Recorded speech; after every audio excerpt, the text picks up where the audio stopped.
Infinity War is the most ambitious crossover in history. You sure about that?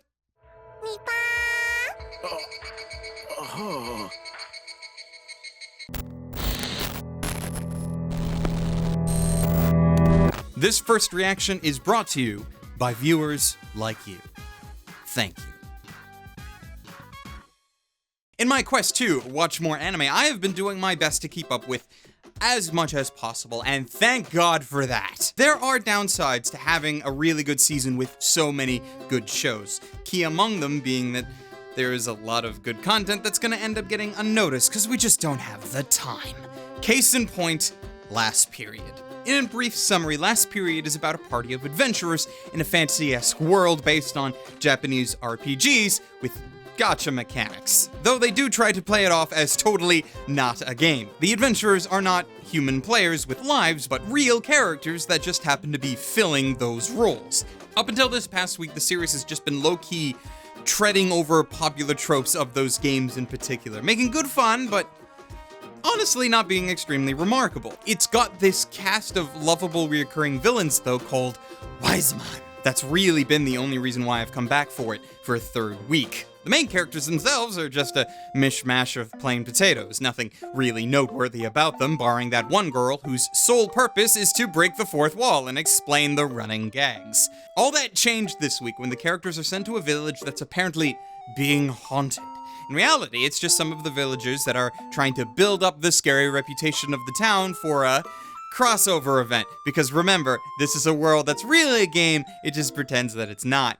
And who are they doing the crossover with? Ryukushio 7's Higurashi no naku koroni, which leads to the reintroduction of this wonderful ball of torment.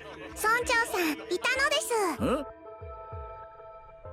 Now, because of the nature of Last Period itself, none of the horror aspects of Higurashi really come into play, and instead are just loosely referenced, like with Rika offering some steamed buns to the mayor, and the use of Higurashi's atmospheric cicada sound effects. Though, Yukari Tamura was the only voice they brought in for this cameo, mostly because she was already cast in the show as the previously mentioned meme-san, Choco.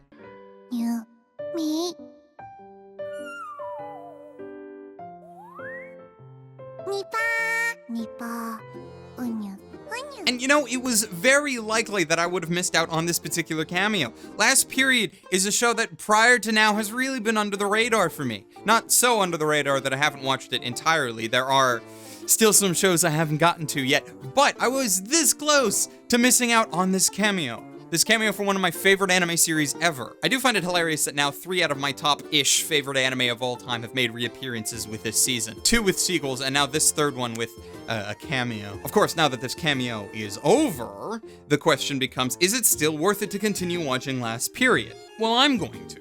I was interested enough to watch it this far, and hell, this is just episode 3. We might have more good, surprising content in the coming episodes.